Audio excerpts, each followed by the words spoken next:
Welcome to our show, The Future is Female, and we are live in the Bill Austin radio studio. And let's get it started with, some NFL. We got Nicole Pinter and we have Gabby Ducharme in the studio with us. And, we got a lot of really good things going on. So why don't we start with the NFL? Can you guys hear me? Yeah, okay. I can hear you. Okay, because my mic... mic... yourself? I think so. My mic says it's not on. So, we had a lot of big games this week. The NFC and AFC Championship games. I'm sorry, I'm concerned about my mic. Okay. You're good. So, we had the Rams at the Saints. And, of course, it doesn't come out without a little, ref ball, a little controversy. And we're going to start with the elephant in the room. The missed pass interference, helmet to helmet, unnecessary roughness call. What are your guys' takes?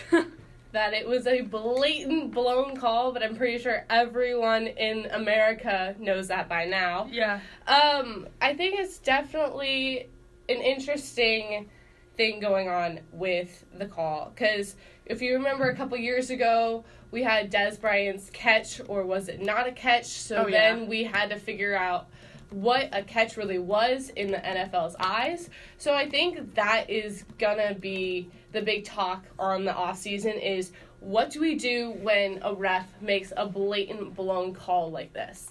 And I mean, I've heard a couple different options of, should there be a challenge like in the last 2 minutes where you could challenge a non-call like that? Should all pass interference potentially calls be reviewed? And then I've also heard of like a big emergency, warning button that from the head office that could be, listened to during the game. So we could talk about those strategies later. But what do you guys think about the call? I mean, well, honestly, when I watched the call on live TV, I had the same reaction as everybody else. I was like, wow, that could have resulted in about 30 yards worth of penalties right there, like that play alone. Of course, you wouldn't have called 3 penalties on one play, but that just kind of showed how significant the call was. And, I guess you could say the no call was. Yeah. But, honestly, I don't know, like, the idea of changing the rules, like, right now, it's like you overreact and stuff like that, and, you freak out, but, like, the call in and of itself, I feel like it really is the defining factor into why Drew Brees isn't playing in the Super Bowl in a week. Like, there's a reason why the Rams are playing in it, and I think, like, there's many reasons why the Rams are playing in it, but I think this is the biggest one. And it was out of Brees' control what the NFL and what the officials and everything like that do during the last 2 minutes of the game. Like, there's a certain amount of trust in football at the start of the game. And, the referees kind of broke that trust between the Saints and them, which is really kind of a shame. Well, I think there was reffing all weekend was bad. All weekend, all day Sunday was bad. I think we can all agree on that. And I think the thing about this call, though, is that the Saints still had a chance to win the game. I think the league office absolutely cost them this game. I totally agree. But the thing is, and something we'll talk about later, is overtime rules. Both games went to overtime, by the way. Never happened before. And oh, really? Okay, yeah. I didn't realize that. I didn't realize that was the first time ever. For both games. Oh, my gosh. At least back in 2009, Saints and Vikings also went to overtime in the NFC Championship game. Vikings won that toss, but threw an interception. That was Brett Favre, by the way. And they won the toss, and, my mom and I were talking about this. They just looked like the wind got knocked out of their sails. Refs are going to miss calls. That's a given. Right. Refs shouldn't miss this bad of a call. Right. But when you still have a chance to win the game, I think we're still talking about this if the Saints win it anyway, but it feels tainted a little, like the refs 100%. I can totally agree with that. And I think it was so obvious for anyone that had eyes. Like, The corner did not look back at the ball at all. It was helmet-to-helmet contact. It was And he admitted it. Yeah, 100%. And, you know, it was just a blatant hard tackle for, like, and the guy had no chance to catch the ball. So it was just such a bad call that I think everyone in their right mind is saying, like, how can we prevent this in the future? Because obviously this is just so bad, and the Saints obviously could have been in the Super Bowl because of this. Right, and the NFL made kind of an unofficial public statement. They haven't said anything yet. Right. Which we'll get to in a second. But they fined Rams cornerback Nikhil Robbie Coleman, who gave the hit to Tommy Lee Lewis, Saints receiver Tommy Lee Lewis. They fined him for the hit. They fined him for the no call. Yeah. It's just like, we knew reffing was bad at the beginning of the season with all the roughing the passer calls. Poor Clay Matthews, but we knew it was bad. But for it to be this bad, and when we get to the oh my god, I'm blanking, Patriots-Chiefs game, there was another bad roughing the passer call we'll get to. But it's just, for the refs to have this much effect on a game is embarrassing. Right, but it's not even like it's a regular season game. This is the deciding game to go who goes to the Super Bowl. Like, this is arguably the most important game of the entire season, and there were two blown calls to, like, decide it. I'm not saying that the Patriots-Chiefs, like, obviously the Patriots blew the Chiefs out, like, the water because the Chiefs had no defense, but with the roughing the passer call in the Patriots-Chiefs game, that was, you know, again, a really egregious call. And I think if, you know, the refs are going to be making those deciding factors this late in the season with those kinds of calls, I mean, where are the robot refs at this point? Well, and it's concerning to see, you know, that's obviously going to be something Tony Romo and Phil Nance say, like, all game is about reffing. And it's unfortunate that it has this much effect on the game, and it's going to be a concern, you know, just going forward. Right. It's more of a concern going forward, in my opinion, now, you know, just looking back. So, Gabby, what are your thoughts? I mean, honestly, the NFL, I think, actually, they've talked now about changing the rule so that you can go back and review penalties within the last 2 minutes of games. Yeah. And I'm going to play devil's advocate for a second on this, because a lot of people are going to agree in the moment based on, like, reaction. Yes, you need to have review of penalties, you need to have that. And it's like it would be equivalent to, like, in the National Basketball Association, if they thought there was a foul called, you could go back and review to see whether or not there was a foul called on a certain play. And they could throw the challenge flag whenever. See, and I'm with you. That's the problem. If coaches can throw their challenge flag at any point during the last 2 minutes because of a call they may not agree with, then I heard somebody say it perfectly. It's like for one thing, you're kind of messing with the flow of the game, especially in the last 2 minutes, like that dramatic moment and everything. You're possibly giving teams a free timeout by having them go to the review and, you know, have to examine it. Like, you know, the thing that makes game-winning drives so amazing sometimes is the fact that they have under 2 minutes, no timeouts, and that quarterback has to march them downfield, get them downfield, get out of bounds, all these different things. Maybe get a defensive pass interference call here or there. Yeah, yeah. But, like, I don't know. It just, allowing the penalty to be reviewed during the last 2 minutes of games, it gives a lot of power to the coaches, and it allows it to be a little bit more objective of whether or not certain things are penalties in many, many other case scenarios. Right, and sorry, I don't mean to cut you off, but no, you're good.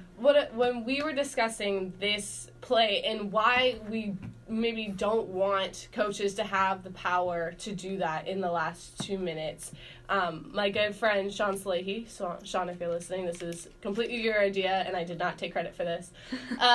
He said that we should do something very similar to hockey, where the NFL could have, the league office has, like, picture a big red emergency stop button. And they're watching, Okay. and if any time the refs make an egregious call like this, they hit that red stop button, something goes off in the stadium that they're playing in, like, just be like, official review, but maybe it's like league office official review.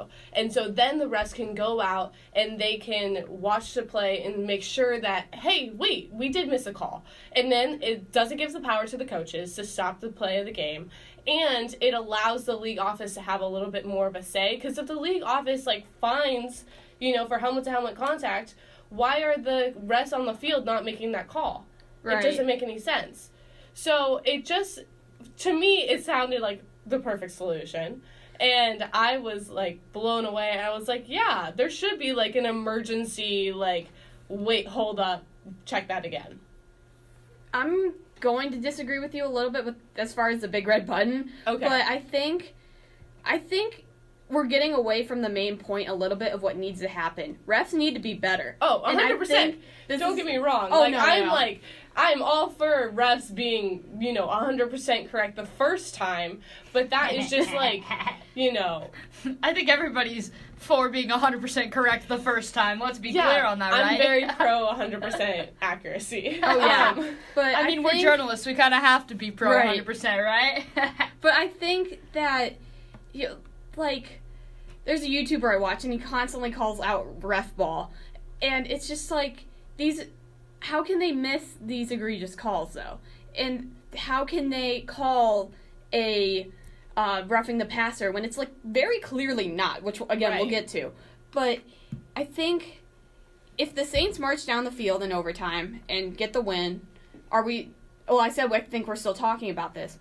But at the same time, it's just, I wanted Drew Brees to get a second ring. That's all I wanted. Was that too much to ask? Yes. Clearly. It was. Yes, because even if he'd won this game, there's a little man by the name of Tom Brady in, his 9th Super Bowl. Okay, wait, this is the other thing. Who is ready for whomever is coming out of the other conference. Tom Brady is going to be ready, whether it was of course. the LA Rams or it was Drew Brees and the New Orleans Saints. Oh, no, of course. What I'm going to get at is that we're missing a great Super Bowl matchup. Have you ever seen, Super Bowl matchups we never got but should have? Yeah. There's a bunch of you could look up on YouTube, bunch of them. Drew Brees versus Tom Brady.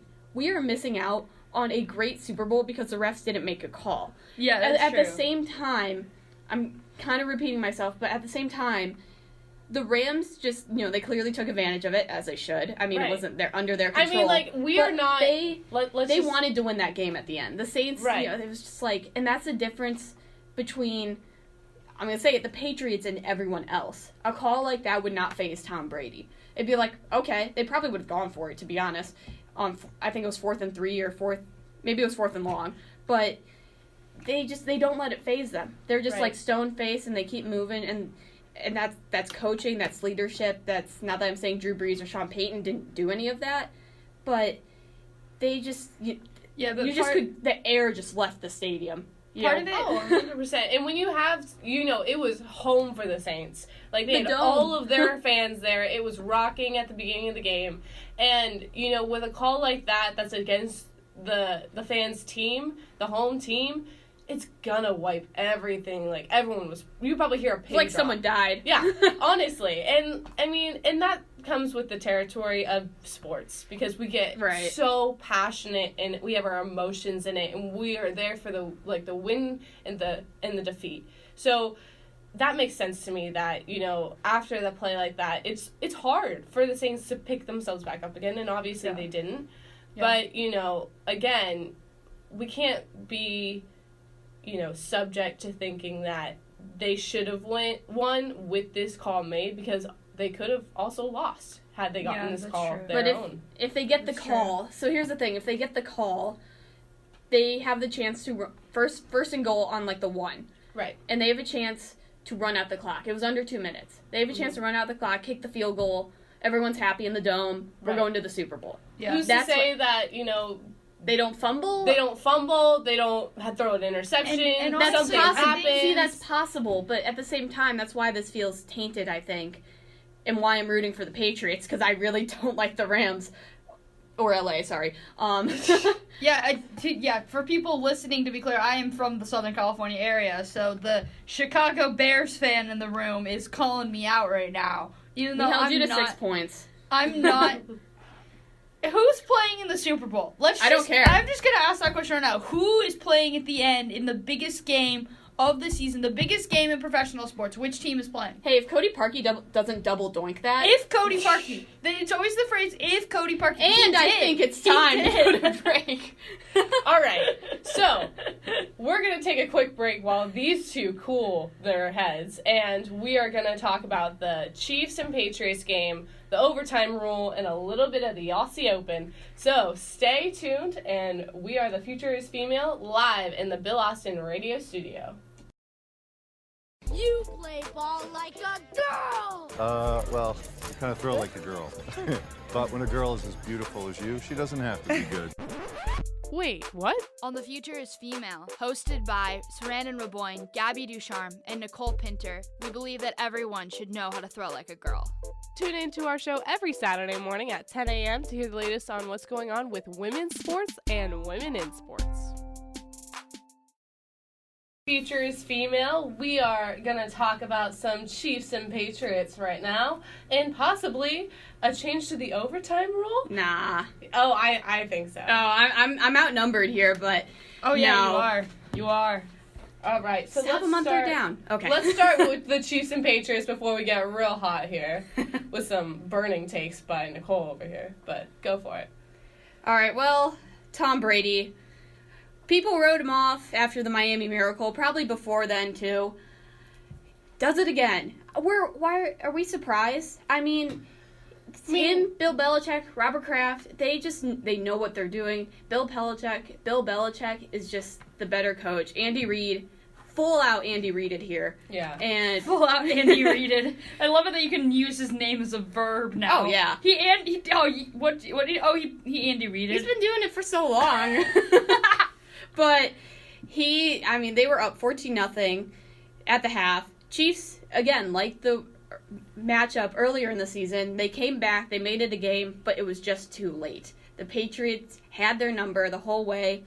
It got thrilling within the last 2 minutes as Patriots, 2 minutes ago, took up clock, scored a touchdown, went up by 3. Chiefs drove down the field, got a field goal.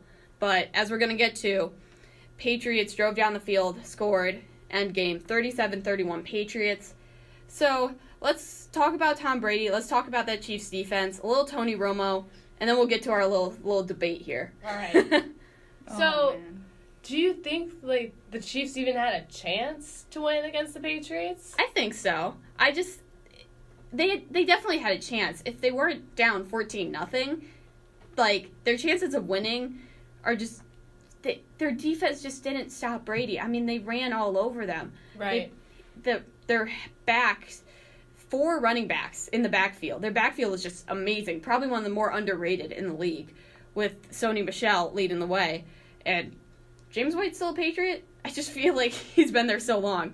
But the defense couldn't stop them. They had a chance at the end.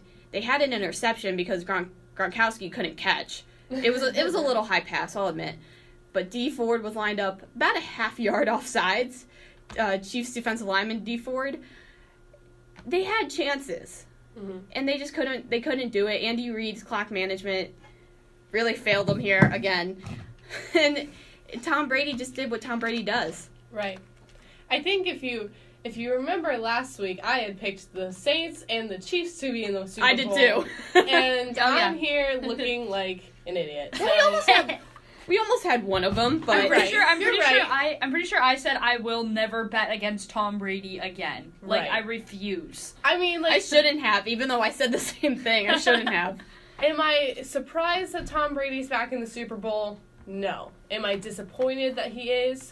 Kind of. I feel like at this time, you just can assume that he's gonna be in it. And as a sports fan, that's just not interesting to me. I want a juicy upset. I want, the underdog to make it to the Super Bowl. Here's what you want. You want, you know how UConn women's basketball they've won, 11 national titles in the last 20 years. They don't lose. Right. They don't lose.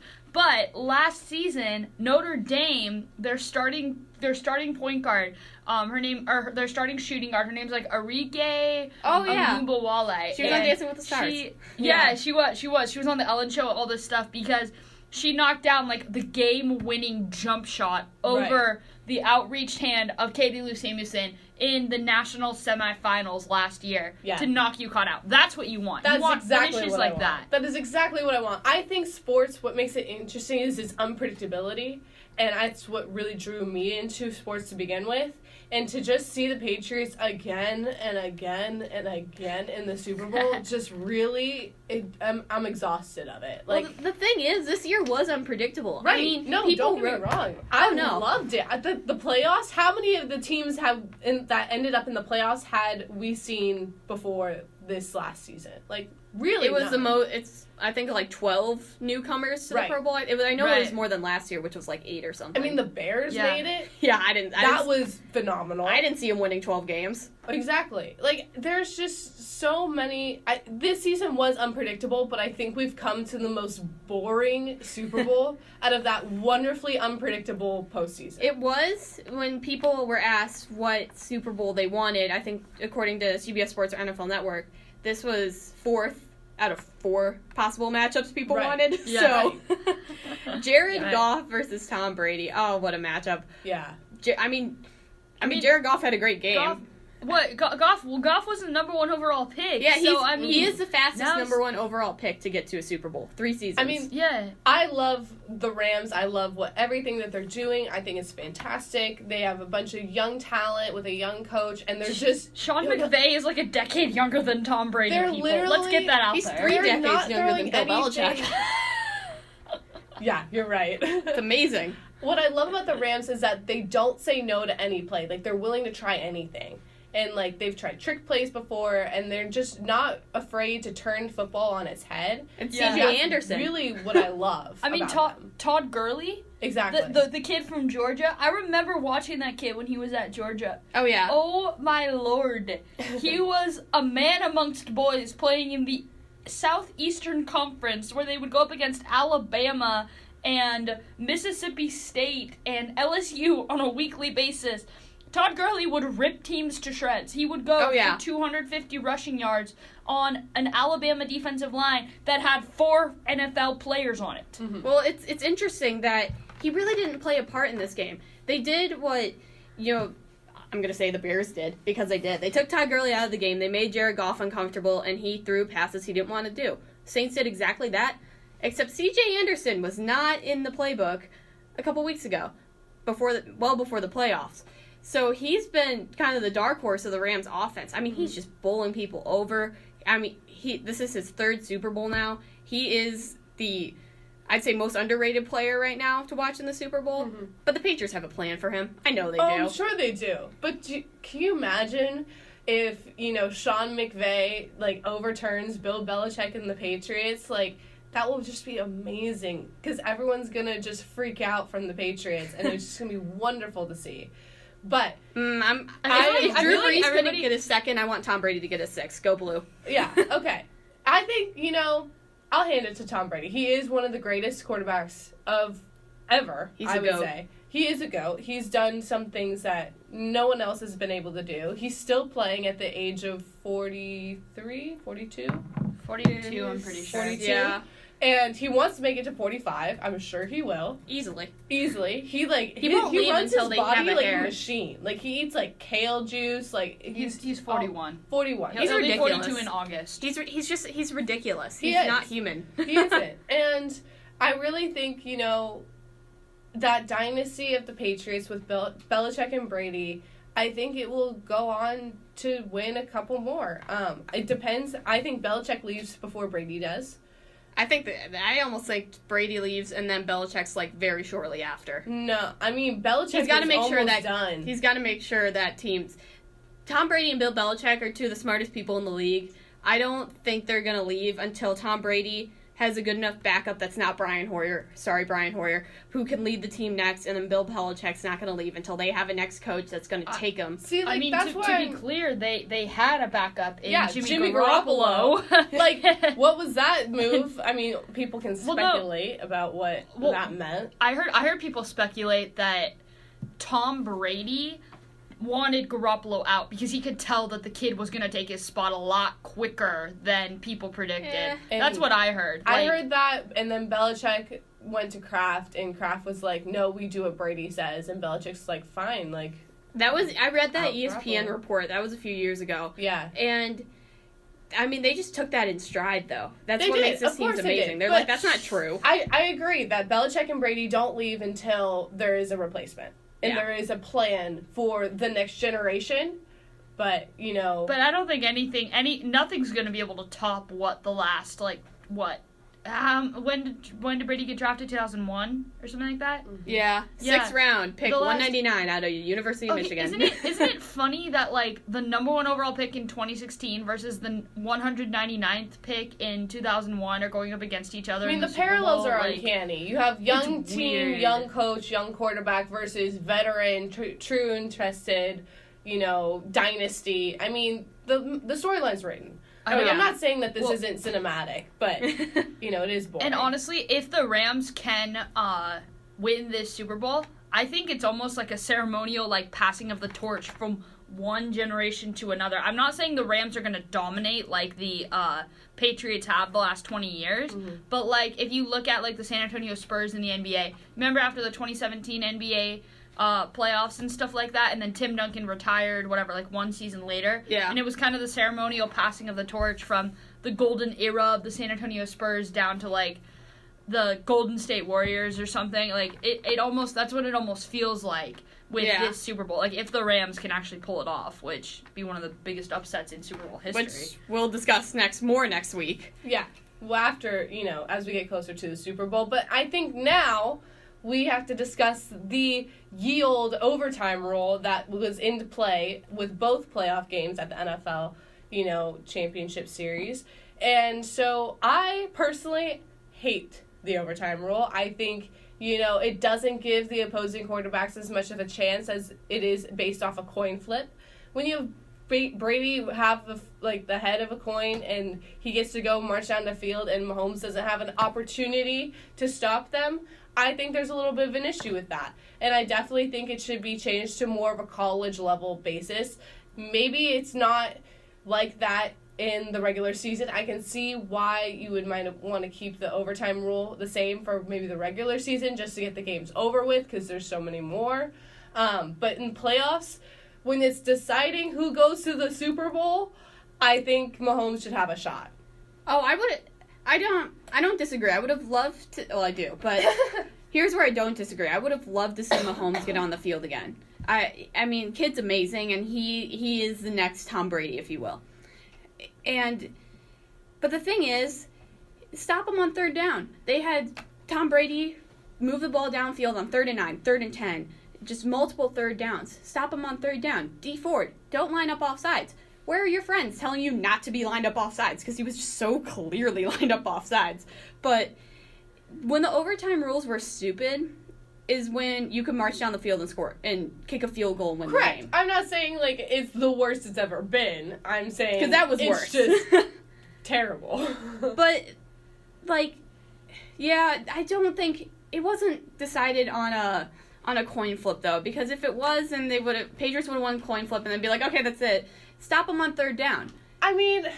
Play defense. But that's coming from, you're facing the Patriots as maybe not the strongest defense team as the Chiefs. And it shouldn't account for that. I Who cares? understand. I understand that it shouldn't account for that, and who cares about defense or whatever. But I think, why is it always decided as in, if you have the opportunity to score a touchdown, why can they not have an opportunity to play and the other team score a touchdown? And if they score a touchdown, it goes on. I think, why do people not want more football? Oh, I would love it, and I also love college football overtime rules, but they also don't get hit as hard. There's about 2% of them that are actually going to the NFL. These guys are getting hit hard every week. But here's an interesting stat I found on Reddit college football stream, actually, is that based on who wins the toss between college football and NFL, they're both roughly around 50% of winner of the toss wins the game. They're both roughly around 50%. Meaning... But how many of those games have occurred in the postseason? And how many of those games doesn't matter. Like it was overtime. What was it? Defense. This was the NFC Championship game? AFC. This was the AFC Championship game. So, like, I don't know. I think I've got to agree with Sarandon. Like, okay, stop him on third down. It's Tom Brady. The Chiefs' defense has never been reliable. Overtime rules shouldn't account for that. I know. I'm not saying that, if you could stop them on third down, great. But, like, why wouldn't... When you play overtime in baseball, you don't stop at the first half inning if the first, like, run is scored. You have the opportunity to counter. Yeah. Like, why is baseball? But, like, it's the same principle. With soccer, if they score in overtime, you play two halves. Like, in soccer, you each have 5 penalty kicks if it really goes the distance. So you have 5 opportunities each to match each other. Okay, so I see where we're going. If we want to make this interesting, here's the thing. Let's make kickers high paid. Let's make it, you have to kick a field goal, like horse or something, from the 5, the 10... 15. I would be so into that. You have no idea. Bears would be terrible. But do you know how long the game would last though? Like if you did, I would rather have it result in a tie. They already made overtime 10 minutes. If Mahomes got a chance to get the ball and they didn't stop him or force a field goal, this game could go the full 10 minutes. I've heard, I forget who it was, but said, make them play the full 10 minutes. If they're still tied, then do something. But that's just a lot of football for 16 games. This is my thing, though. NFL did something weird where they're like, oh, we're going to do 10 minutes, but we're also going to do sudden death scores first. And, like, that doesn't make any sense in a postseason, like, thing. If you're going to do sudden death, you need to make sure both teams have the ball. And if you're going to do time, just let the time run out, and then it's, like, at the end of the 10 minutes, whoever wins. You could shorten it down to 5 minutes, and it's like, okay, cool. Like, if you do 5 minutes and allow each team to get the ball, you essentially... The problem with doing like 5 minutes though and allowing each team to get the ball, the person who wins the toss is literally just gonna try and drain out the clock so that the other opponent can't get the ball. So there's always problems. But like I threw 5 minutes out there saying like if you want to shorten the game time, shorten the game time. But what I'm saying is that you either need to, do it based off sudden death where both teams have the ball, or you need to do it based off time. And 10 minutes is probably fine because, you can't have the ball for 10 minutes necessarily in football. You have to either score or, you lose it on downs. So you can't just keep the ball. So, like, I don't understand why they just do, like, you know what? We're going to do time, but, we're also going to have sudden death. So if you score a touchdown. It's like they're tiptoeing between the two worlds. You're just like, okay, either time the overtime or... allow both teams to get the football. Correct. And if you want to play horse. Like, I'm all for it. Well, okay, the thing is that there were quite a few... We actually had a lot of tie games early in the season. It felt like a lot, but 2 is a lot for tie games. Right. Which is another thing. I think tie games are stupid, but whatever. The thing is, those games... Teams won the toss, and they kept going back and forth. It went down to the 2 minutes, and they still couldn't score. So as far as 10 minutes, like, we could have more ties if we go this way. Sudden death, it's either tie or it's going to end. I think they should do something about ties, but at the same time, it's like, it's not like defense wasn't being played in those games. Vikings-Packers tied. Right. Browns-Steelers somehow tied. Somehow tied. I love that after they had the "We Tied" banner. Did you see? They didn't lose, yeah. And it was like "We tied," and it's like "We won." It was like, Browns, you're just precious. I love you. But what I'm saying, but it just doesn't make sense logically.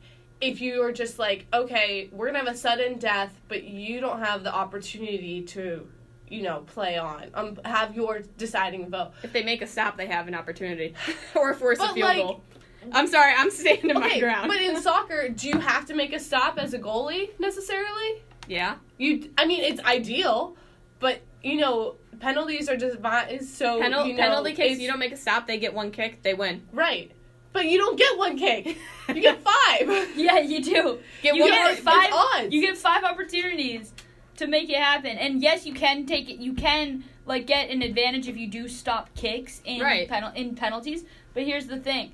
The other team has opportunities to match it every single time. You can match each other's shot for shot. I'm not saying that sudden death isn't great. I think it's awesome. But you have to have the opportunity for the other team to rebuttal. Yeah. It just makes sense. And it doesn't make any sense if you're looking at a fair game where it's overtime and it's been locked in score for like the entire game.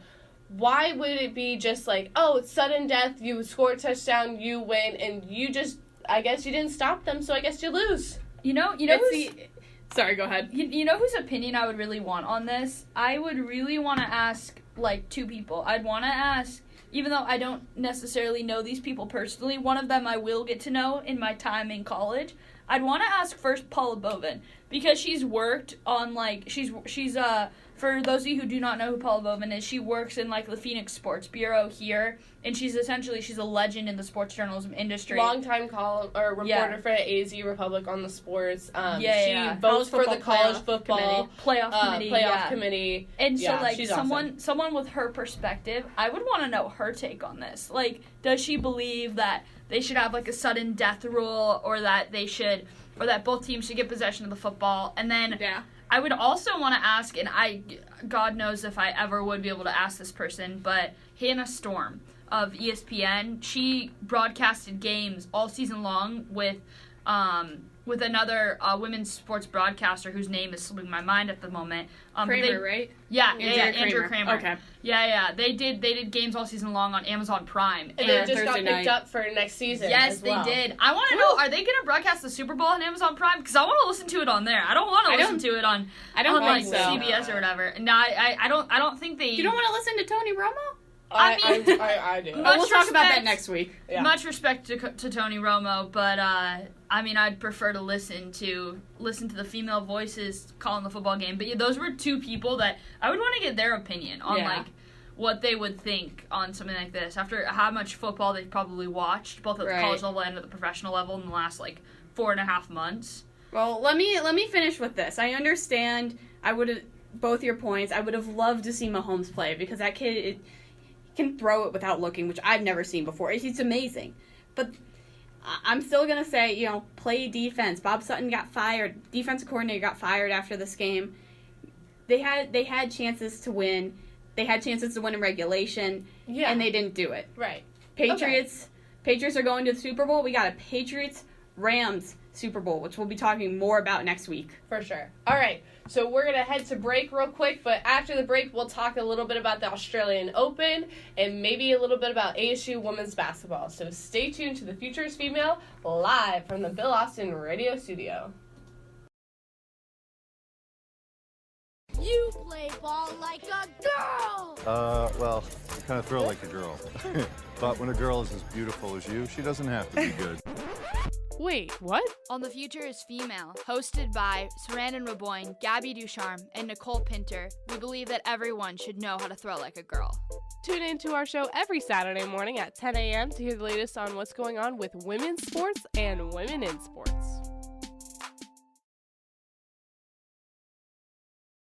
And we're back to The Future is Female, live from the Bill Austin Radio Studio. And now we're going to talk a little bit about some tennis, some Australian Open. This morning the results are in for the women's singles, where, you want to take point on this, Nicole? You're itching to talk about it. Oh, yeah. Well, Naomi Osaka finally gets her moment. She wins back-to-back Grand Slam finals, having won the U.S. Open last October against, if you'll remember, Serena Williams. Mm-hmm. This time it's her moment. There's no controversy, no should have been this, should have been that. She beats Petra Kitikova. I'm really bad at pronouncing names. She won 3 sets, but it was too early, but from the highlights I saw, she looked great, and she finally gets her moment. Serena, if you'll remember, she had a really interesting collapse. She was up 5-1 in the 3rd set, and it was like, okay, she's fine. Like, she's going to win it. It got to the point where it was 5-3. It's like, okay, like, she's just letting her come back maybe a little. But at some point, I forget when it was. She's trying to let it be a little bit more of a game. Right, but at some point, I forget exactly when it was, what point, but she rolled her ankle, and she just never seemed to recover from that. And rolling your ankle, like, hurts a lot. Oh, yeah. And especially in tennis, where the movement is laterally. Right. Rolling your ankle, that's where it really affects you. Land on you. Yeah. You have to, I've done it multiple times, and just talking about it makes my ankle yeah, hurt. I know, same. Yeah, But, like, I'm getting, like, visions in my head right now of, like, when I would play, like, basketball and stuff, I would cut wrong, and my ankle would just, like, collapse out from underneath me. Yeah. Oh, yeah, I rolled my ankle really bad sophomore year, and it was, like, it still hurts, because I never let it recover. But so Serena Good job, had a bit Nicole. of, I'm proud of you. Thank you. I had a relay to run. But, so Serena had a bit of a collapse. We also had another upset. Tsitsipas, I believe I'm pronouncing that right, upset Federer, and he's fast. He looked great the whole match. And so Federer is out, and now we have a very early morning final tomorrow in the men's. A great old-time matchup of those top four we were talking about last week, Nadal and Djokovic in the men's final. That is tomorrow, 3:30 a.m. Eastern. If you really want to get up for it, I'd love to see them, but that's too early. Yeah. No, Technically, it'd be like 1:30 a.m. 1:30 here, yeah. Still early. Still. Unless you're up from the night before. Right. Just be safe and then maybe watch a little tennis afterwards. But yeah, no, it's been a pretty exciting Open, I would say. They're, other than the Andy Murray, possibly retiring, and Serena Williams, like, maybe she's hurt, and that might be something to look after. Right.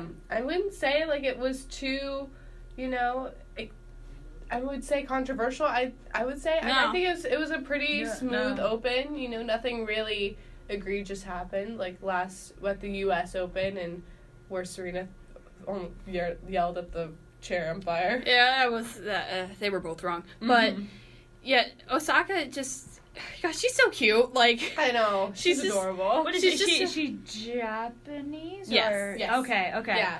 But she took Kitakova, like, all the way the whole time. 7-6 tiebreak, 5-7, 6-4 Osaka.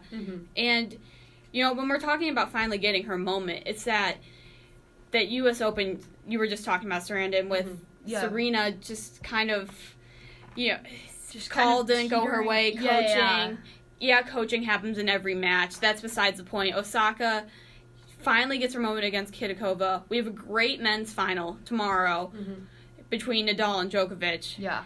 And I'm excited for that one. I think this Aussie Open is, like you said, Sarandon, has been great.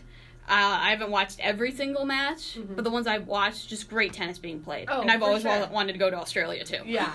And fun fact, Osaka's win in this Australian Open means that she will be the first tennis player from Japan to reach number 1 in the rankings. Oh, yeah, that's right. Oh She is my number 1 after this. Yeah, so she's number 1 after this. You go, girl. And honestly, this you is go. Knocking I off think- Halep. Yeah, national talent, she's just been doing great tennis ever since she kind of emerged on the scene with the U.S. Open. Is when And really when When she beat Serena Williams. And no one knew who she was. No one and now knew she who went was. back to back. And now she goes back to back. She's number 1 in the world. And, now she's going to be a player to watch in the next Open, which is Wimbledon? Oh, my mom and I were talking about this last week. I believe it's the French. The French. Okay. And I mean, Yeah. she's only Don't 21 quote me years on old. that. I know. She's only 21 years old. I mean, and I'm not saying that Serena Williams is going to be gone anytime soon because for some reason it's like Murphy's Law with her or something, and so she's literally like kind of defeating the odds or whatever with time. Right. So I think that. But I think Osaka is going to be next up. She's going to be like the pride. She's going to be like the pride and joy of Japan for a little while in terms of like the tennis scene. I think we're just now starting to see the next generation of women's tennis players, especially coming up in the ranks. You have Williams from the U.S. or not Williams, Stevens from the U.S. Oh yeah, Collins too. Yeah, and we have Osaka, and so you're now just seeing this new generation of fantastic talent coming through and doing well at these Grand Slams against, the veteran greatest of all time, Venus, Serena, Sharapova, all of those players that we know and love and have been watching, ever since I can remember. Oh, you're absolutely right. And that was the other big thing I think about this Aussie Open. The youngins are coming up, and they're coming up strong. And they're playing some great tennis, let me tell you. Tsitsipas takes out Federer. Nadal and Djokovic still reach the final as far as the men's go. But men's and women's side, we're seeing these younger players come up and knock off these veterans, like you said. Andy Murray was out early, but that injury kind of helped that along its way. But these younger players are coming up, and they're good. It's scary. Yeah. Well, I also think, with how, especially if you look on the women's side of it, I think with how sports have kind of progressed, and, you see athletes really using their platforms now. They use their social media accounts and everything to create their own brand, to release their own news, stuff like that. I think with this generation of tennis players, you're really going to see the game grow on an international level, especially you look at Collins and Stevens and Osaka and all of these really, really great prodigies who have been playing since, essentially since they came out of the womb. You're gonna see a lot of them doing stuff with their branding and everything like that, trying to use their platform and their voice more, which I think is gonna be really exciting. Yeah, and my mom just texted me. Osaka has a Japanese mom and a Haitian. Haiti? Is that how you say that right? Haitian dad. Mm-hmm. So and she's gorgeous. And she's gorgeous. Honestly, what a queen, right? Yeah. Right. I might have to stay up tonight for that game. I might too, honestly, between Djokovic and Nadal. We'll watch it in the Floor 12 lounge, okay? Oh, yeah. Yeah, no, I'll be asleep. 100%. I might have to be asleep too, but we'll get to it. But, so, moving on now with the little time we have left. Yeah, just a quick recap of women's basketball for ASU this weekend. Yeah. Gabby, this is all you, man. Well, okay, ASU women's basketball last Sunday, they traveled up to Oregon to play both Oregon schools, U of O and Oregon State. They narrowly lost to a University of Oregon team that is top 5 in the nation. Sabrina Ionesco is how you pronounce her last name. She went off, of course, again on the Arizona State Sun Devils, but Arizona State held their own against a top team in the nation in their conference, showing they can compete with the best. Turned around after that, very quick turnaround, 1 day off between games. They then played Oregon State, and Oregon State's number 10 in the country. They have 5 girls on their team who are above 6'3". For girls, that is very, very tall. Yeah, I'm 5'1.5", technically it's 5'2", but we'll round up. We'll round it's up. Small. We'll round up. And so they dominated. They beat Oregon State. And then yesterday, I went and covered the game for Walter Cronkite Sports Network. They kind of fell into almost like a trap game. They lost to a UCLA Bruins team that's 2-4 in Pac-12 play right now, about 9-9 on the season overall. And they lost off of a buzzer beater, or not a buzzer beater, it was a last-second shot by Japrice Dean, UCLA senior starting point guard, who had to replace Jordan Canada after Canada got drafted. And Kiana Ibis kind of disappeared in the game. UCLA was hounding her all day long, and so credit to UCLA's defense. But also, if you're Kiana Ibis, you're the best player on this team. You're the backbone. You're the senior. You're the leader. You can't disappear in games like that, not when your team needs you the most. And, it's honestly, it's really, Arizona State's such an interesting team this year because they are just mountains and valleys. The highest high beating number 10 Oregon State. The lowest valley, losing to a UCLA team who's kind of in transition this season. I grew up a UCLA Bruins fan, so I always have, it's always got a soft spot for me when they're struggling and stuff. But yesterday at the game, it was like Sparky brings his kids to college day. It's basically, they had an 11 a.m. start time because it was for a bunch of elementary school kids in the Phoenix and Tempe area who all came to the game, and it was That's so cool. It was like bring your kids to college day. It was such a fun atmosphere. They were so loud. But honestly, what a heartbreaking way for the game to end with Japrice Dean knocking down the game-winning 3-point shot on the left elbow, just literally right over the outstretched hands of Riley Richardson. I can still picture it in my head. But honestly, yeah, Arizona State, they're gonna they're going to be battling now for the next couple of weeks. They've really got to kind of hit their stride, especially coming off of playing against Stanford and then Cal Berkeley and then Utah and then Oregon and Oregon State. They played 5 straight ranked opponents, held their own against many of them, ended up beating Cal, Utah, and Oregon State, so they went 3-2 in that stretch, but then they faltered against UCLA. It just kind of, it's the narrative of this team. It's going to be really interesting, though, to see what they do the rest of Pac-12 play heading into March, which is only about, 5 weeks away now, I think. It's crazy. Right, Yeah. I know. Yeah, it is crazy. It is. Well, that is all we have in time for this show and this edition of The Future is Female. Thank you guys for listening. We really appreciate it. And make sure to follow us at The Future is Fee13 on Twitter. And we will be posting about our next topics next week. And we'll see you then. We were The Future is Female, and we were live from the Bill Austin radio studio here at Downtown Phoenix.